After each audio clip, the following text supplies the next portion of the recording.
and you hear the blood-curdling screams that will rock your worst nightmare's world.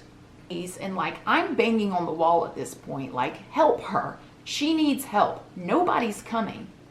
Nobody's coming. They left her in that room with me.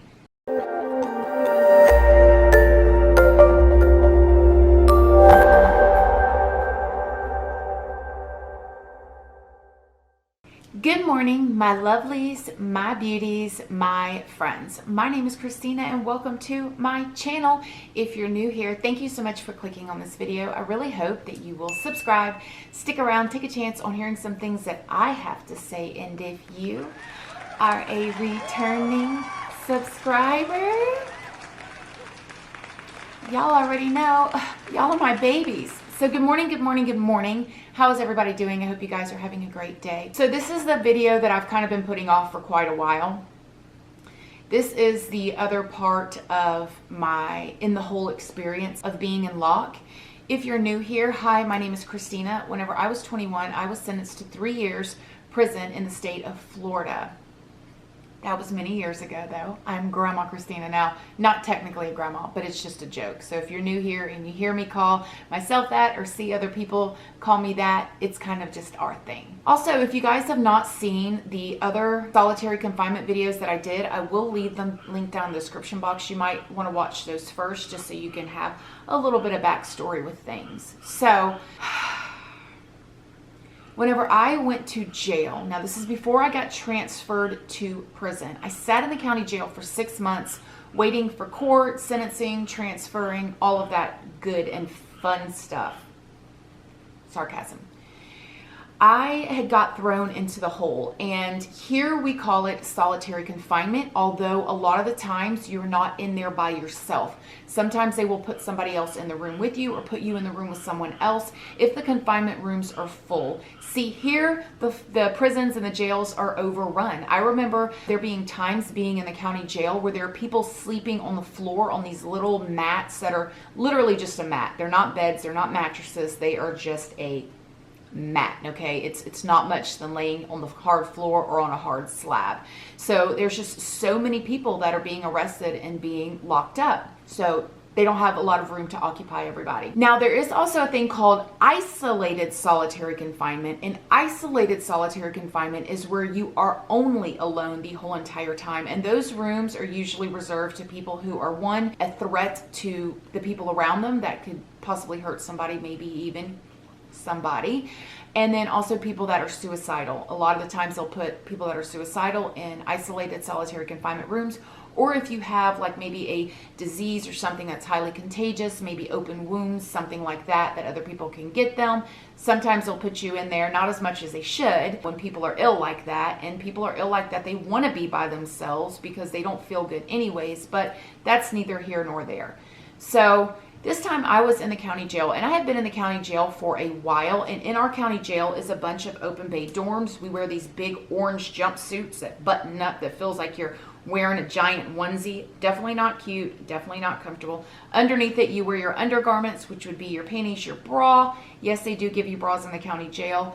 I wouldn't fully consider them a bra. I consider them more like a really hard, funky material that are in the shape of a triangle and they're pointed. So not cute, not comfortable. And then sometimes if you have white t-shirts or whatever, you can wear your white t-shirts underneath, but I didn't have those, so I was just in my jumpsuit and my bra and panties. Now, in the county jail, you do become friends with people, okay? Like, you are living in close proximity with, 100 plus other women. Our county jail had many different pods, just like you would see on television, where they have like 100 women in this pod, this pod, this pod, this pod, this pod. So there's hundreds, if not thousands, of women in the county jail. They're just all in separate pods. So I'm in this pod with 100 women, and of course, because I'm in my town that I'm living in, I know people that are coming to jail because that's the type of people that I rolled with, people who broke the law, right? Good people that were doing good things didn't want to hang out with somebody like me because I wasn't like them, okay? I was a street runner, okay? I was a little hoodlum, a street girl, whatever. So I was in the county jail, and of course I have my little group of friends, 5 or 6 girls that I'm buddied with in there. And in the jail, we cook together, We write letters together. Like if I'm going to write a letter, you know, I may lay down on my bed and write a letter, and then my best friend that's in there, she like, we want to go write letters? Let's go write letters. Or you want to cook? You want to cook? Yes, cook. Okay, I'm going to make my phone call. You going to make your phone call? And you just kind of do everything with each other, kind of like having a little best friend in there. Well, just like a lot of the times, if you go out to the club or if you go to a restaurant and you're with your girlfriends and you say, hey, I'm going to go pee, you want to come with me, right? Like girls do that together a lot of the times. Like we go to the bathroom together. Well, we do that in the county jail and as well as take showers together. Yes, we take showers together, not under the same shower thingy, but you know, we go at the same time and we talk in there and we goof off. I mean, I was 21 when I got arrested, so I was, you know, young 21-year-old wild little girl, have my girls, you know, we did whatever we could in there to smile and have a good time because you're in jail, right? There's not much options. So in the showers in the county jail, it's different than prison. It is a big, like squared room thingy, and it has just a bunch of shower nozzles. So if you take a shower and somebody else needs to take a shower, you're standing in there butt naked together. Okay, you're all in there together. And then in the front of the room sits a big table where the guards or the COs or whatever you want to call them, officers, sit there, and they can see the whole entire dorm, and they can see in the showers as well and in the bathroom. So they can see everything from that spot. They also get up and walk around. Well, this particular day, me and my girl, you know, I said, or she said, I can't remember who started it, said, hey, let's go take a shower. So we went in there, we took our stuff, take a shower. Now we're in the showers and she's on one side, I'm on the other side, and we're laughing, we're cutting up, we're probably making jokes, we're probably dancing, you know, doing whatever. Yes, butt naked, being silly, you know, whatever. But we're not touching each other. We're nowhere near each other, nothing like that. Now, people had already been spreading rumors in the county jail that she was my girlfriend because we were like this. And that's kind of how it works in there a lot. If you have a really good friend or a best friend, everybody just assumes that you two are together romantically. And that's not always the case. Sometimes they really just are like your best friend in there. Okay, so that's just what it was. So we're in there taking a shower, and then when we get done, we come out, you know, we're still laughing, you know, drying our hair, cutting up. We have been in there goofing off, whatever. The officer comes up to us and says, cuff up. Cuff up, why? She says, turn around, cuff up. So I turn around, everybody's looking at me like, what's going on, you know, whatever. Put the cuffs on. They cuff my girl up, and we have no idea why we're getting cuffed up. So they walk us to the front. Everybody's saying bye. Now I already know what's going to happen. When you go to lock, people are going to rummage through your stuff. They're going to take your food that you have, any canteen that you have. They may steal your addresses of your boyfriend or your loved one or whatever. You know, it sucks, okay? The whole entire process of it, not even just going to lock, sucks because you don't know when you get out of lock what of your stuff is going to be left, okay? So they take us, we're standing in the elevator, waiting for the elevator. We're like, where are we going? And she's like, shh. She's like, quiet. So we go down the elevator, and I swear, the crazy thing about the county jail is the way it's shaped, and because there's no windows on the inside, you don't know where you're going. I mean, I can tell I'm going down. So we go down, down, down, really, really far. And then we go in, and she puts me in one room by myself and puts the other girl in the room next to me. I'm like, what is going on? So the lady shuts the door behind. And in these solitary confinement rooms in this county jail, they look like this. You walk into the room, it's a big, green, heavy metal door, okay? And in that door is cut a square at the top that has these little wires in it so you can't break it. That's it, a square. And then lower down is a mailbox looking flap that opens like this, and this is what they're going to put your food through, and this is how they get your cuffs on and off you, because you're going to always be in cuffs when you're moving once you've been locked, okay? And then of course big steel locks that are on the door. Shuts the door. Boom. It's freezing cold in there. I'm standing, I go to back up and put my hands to the little flaps so they can take my cuffs off, and I'm looking around the room, and this room has really tall ceilings, okay? I look straight ahead of me, and there's that metal toilet that I've told you guys about a million times. And on either side of the metal toilet is a cement slab that comes off the ground about that much. That's it, a cement slab, okay? I don't have any pillows yet. I don't have any sheets yet. I don't have anything yet. Just the toilet and the 2 slabs, not even any toilet paper. She takes the cuffs off of me, shuts the slab. I turn around and say, are you gonna tell me why I'm locked? And she walks off. So when they walk off, I sit down on the thing, I bang on the wall, boom, boom, boom. And then I hear banging back, boom, boom, boom. She's banging, I'm yelling, what did we do? She's like, I don't know. Like, how long do you know anything? How long are we in? No. Do you have sheets? No.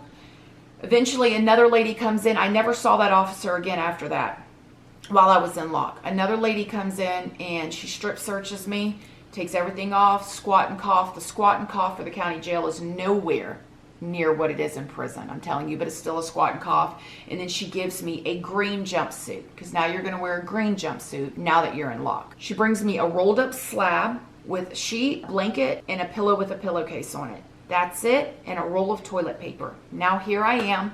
I make my bed, I sit down, and now I have to sit here. I want to say about 3 days later, they come to my door to do a hearing. That's what they call it, a hearing. And from there, they open up the slab. There's like 3 officers standing there, like a lieutenant, 3 officers to do my hearing. On this paper is written that the officer said that she saw me and the other girl in the shower, kissing, touching each other, whatever. And I told them, this isn't true. You know, I didn't do this. So of course I refused to sign, which doesn't make any difference. I'm still gonna have 30 days in the hole. On there it's written 30 days, okay, is my punishment. I refuse to sign. I give them the paper back. They take, it's like on this carbon copy thing, they take my receipt part of it, throw it through the hole, and there I am to spend the rest of this 30 days in this hole. Now, I want to tell you guys before I finish this story, at this point in my life, at 21 years old, I didn't have any respect for myself. I will tell you that. I will be honest with you. I didn't. I did a lot of things with myself and with my body. You know, I gave of myself in ways that I shouldn't have, looking for love, looking for acceptance, looking for a lot of different things, okay?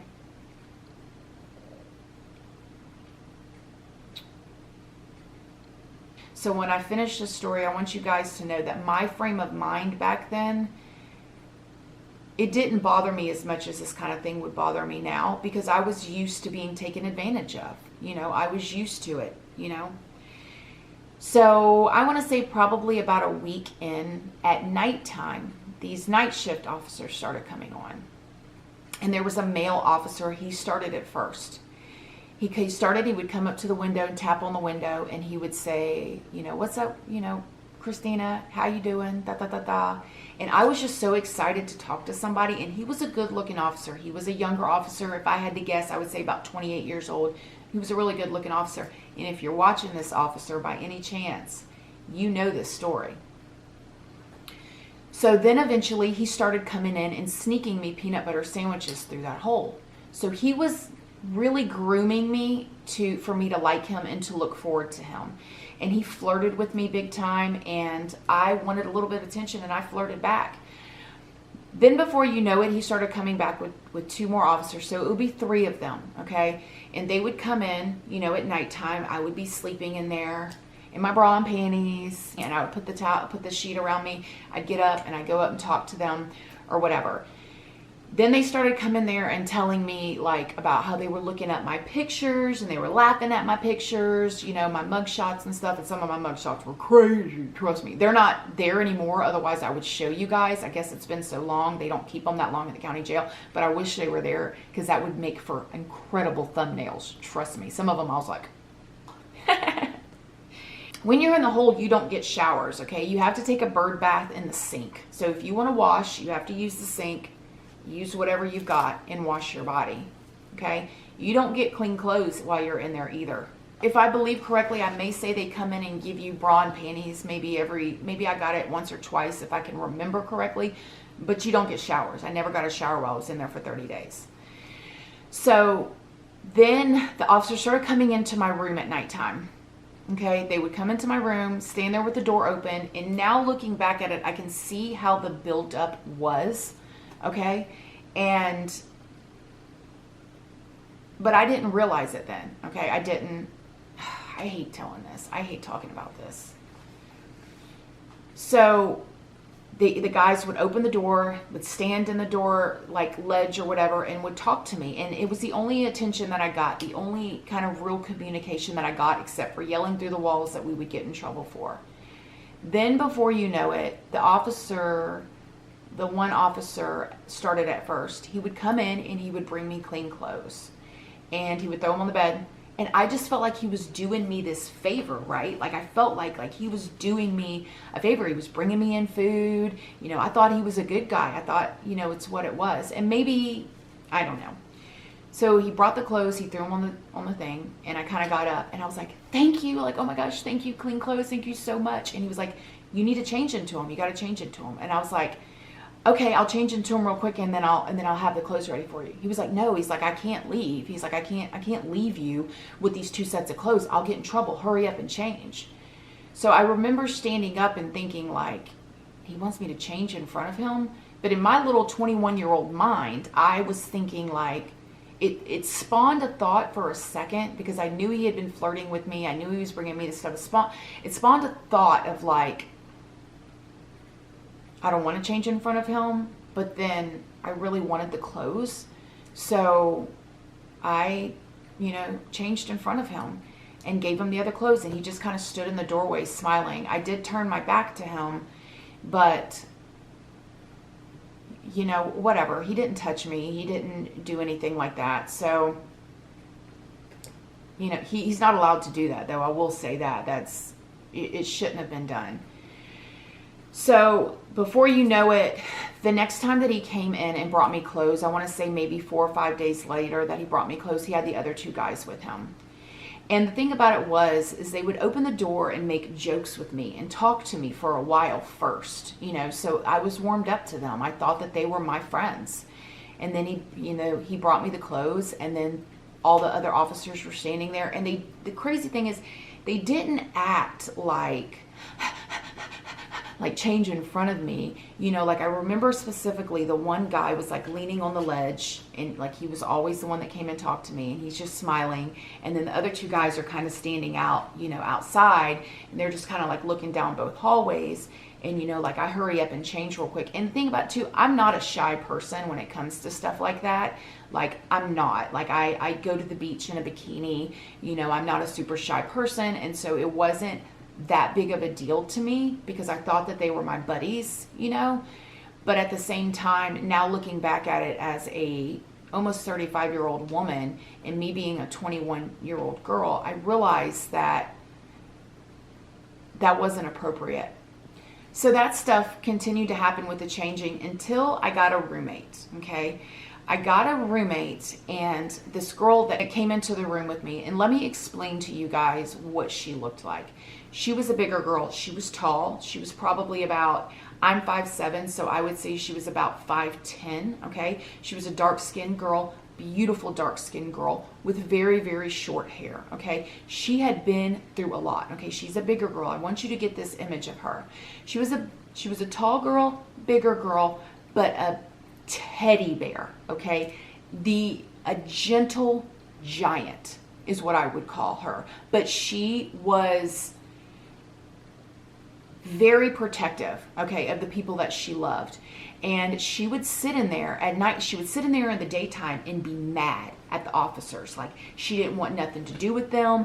She was really upset. She would sit on her bed. Me and her would talk. We would read our Bible together. But if the officers came around, she didn't want nothing to do with them. And I don't really know exactly what made her feel like that, but she didn't. And a lot of people felt like that with the officers. A lot of people didn't want nothing to do with them because they could be very crooked. Told you guys, okay? She would sit on her bed at nighttime and just cry. And this image of your mind of this young but bigger, young lady, just the tears streaming down her face. Oh. She had this beautiful dark skin with these like really big cheeks. And just the way that the tears fell down her face and streamed off of her chin, it was so shiny, like it was so glistening, right? Like the way that the tears hit her face. And I would go over there and hug her and try to make her feel better. And I still don't exactly know why she was crying. Well, one day she got a letter. And let me tell you guys something. You don't get mail in confinement. If you get a letter in confinement, there's a reason why, okay? They came up to her and they gave her a letter, and they really should have called her in private and done this. They should have taken her into another room with maybe the chaplain or somebody that loves her or something like that. And they put the letter through the door, and she took the letter, and I'm like, girl, oh my gosh, you got a letter. What is that? I didn't know any better then. Like, I'm excited for her, whatever. She gets a letter. She goes and sits on the bed, and her 3-year-old nephew had passed. This is one of those moments where I'm telling you about when you're in jail or prison and somebody passes and you hear the blood-curdling screams that will rock your worst nightmare's world when I tell you. Especially because of the way that these rooms are. They're all cement, okay? And it's very cold. So the sound is a very echoing, soul-piercing sound. She stands up. She's punching the wall. Her hands are instantly swollen and black. Sweetest girl, but had obviously been through a lot, okay? Punching the walls.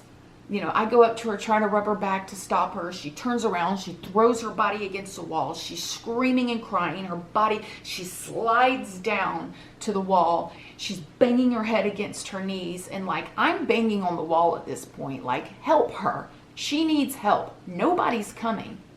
Nobody's coming. They left her in that room with me, you know, and I can't do much. I wish I could. Like, what do you tell somebody? What do you tell them that can't even come out of the room to call their family?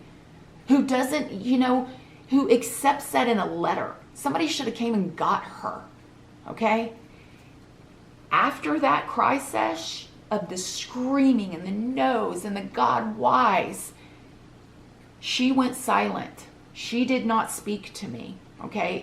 And that is fine. I tried to speak to her a little bit, but I knew not to push the boundaries. She was going through something, and I couldn't do anything for her other than sit over on my bed and pray. The next thing you know, the next thing I remember is she went and sat on her bed, on her slab, and she was facing the cement wall, okay, the big cement bricks. And it started with a slow headbutt. She hit her head. It was a thud. She hit her head again. It was another thud. She hit her head. And then it started going faster and harder. And then I said, girl, like, stop it. Are you okay? You know, at the same time, like, you don't know how to react in that situation. You can't just go up and grab them. You don't know what they're going to do. She hadn't spoken to me. I didn't know where her mental health was. I'm not qualified to restrain her or to give her any kind of peace. You know, like what, and that is a very helpless feeling because I cared about her. She was a sweet girl. I seen on the wall from my slab blood splat that was in all different kinds, because when you have a cement wall that's rough like this and when the blood hits it, not only does it splatter a little bit, but it gets into these little grooves. And she's hitting her head on this wall. She's not letting up. She's not talking. She's out of it. I go over, I'm banging on the walls, screaming for an officer to come and help her. And I'm looking back at her knowing I can't help her. And there is blood running down her nose to her face. And she's hitting her head. Her hands are swollen. Eventually, she stopped and just had her head on the wall.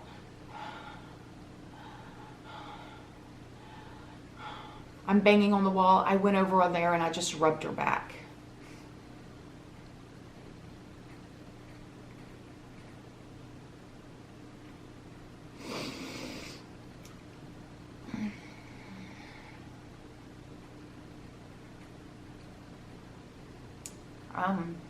Eventually they came in and got her. They took her to isolated solitary confinement, also the infirmary. They put her in a padded jumpsuit, all that stuff. Kept her in there, and I didn't see her again. I did end up seeing her eventually later upstairs, and I talked to her. But that whole experience, and there were other things that happened, things that I don't think I can talk about on YouTube. YouTube has all these new terms and policies where you can't talk about certain communities and stuff like that, which is...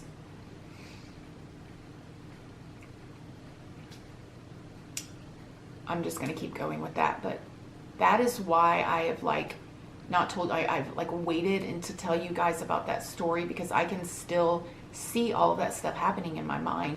I have a very vivid memory, okay? And I think that is why you guys love my stories so much, because I can tell you them very well, I think they're well, and you guys, a lot of you guys think they're well too, because I literally can visualize it, and I'm pretty sure PTSD plays a part in that. But as far as this experience in the whole, by far seeing that young girl go through that was way worse than changing in front of officers or having whatever. That is just another thing about being in prison that you don't think about unless you've been there, is seeing somebody go through something and and it happens all the time.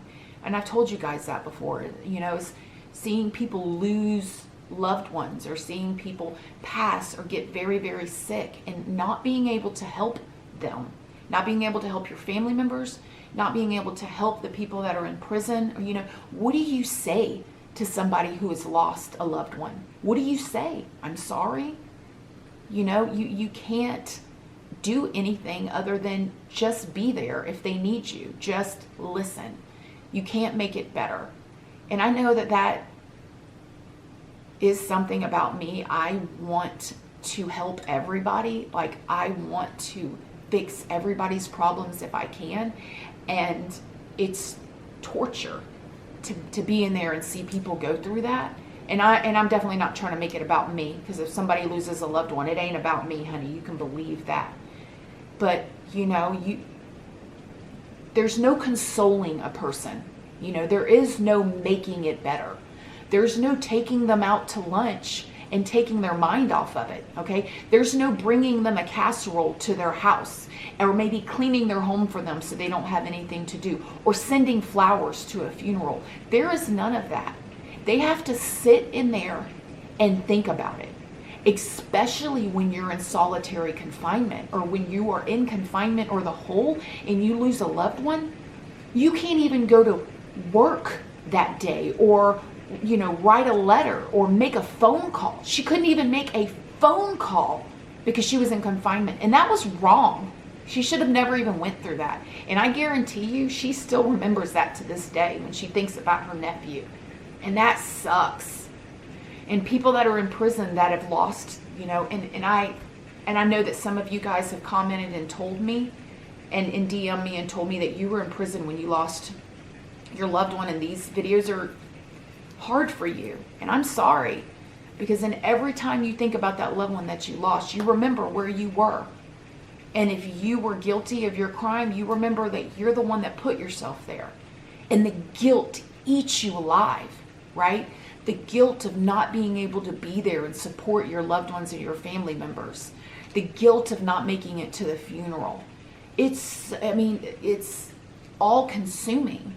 It's so much more than, getting a charge on your record when you go to jail or prison.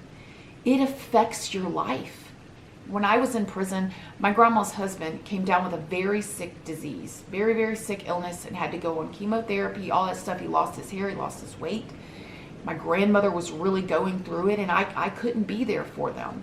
And that alone was hard, much less, and I think I've told you guys this before. I used to be scared every day that, my grandmother may accidentally get into a car accident or something would happen to her, because when you're in there and you're looking at 3 years, anything can happen, right?